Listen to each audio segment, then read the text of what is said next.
तो हाँ क्या मैं के इंटरव्यू देई है। मैं तुमको तीसरा प्रश्न पूछूं।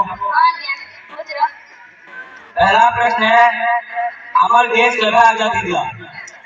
हमारा देश 15 अगस्त 1947 का आजादी दिला। हमारा राष्ट्रपिता के कहलासी। हमारा राष्ट्रपिता महात्मा गांधी। हमारे वैक्सीन कब पहले दिला? 1940 ही जेबा में बता नहीं।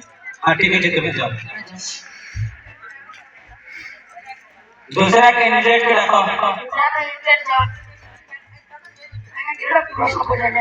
प्रश्न पूछ रहा था। ये उत्तर बता क्या है?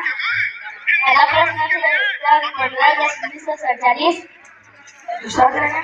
दूसरा थी महात्मा गांधी। तीसरा थी 1940। आगे जोहार बसो तुम्हें के इंटरव्यू दे छो हमें तुमको तीसरा प्रश्न पूछूं। पहला प्रश्न है तुम्हारा जन्म कब दिला? एक सुमा है सोचो 15 अगस्त 1947। तुम्हारे बापा नाम क्या नाम? महात्मा गांधी। पागल को लेके आ बेटा।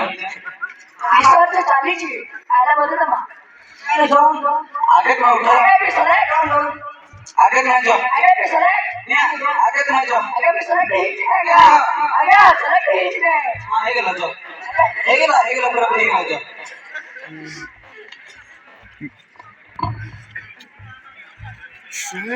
चलिए पूजा समर्पणी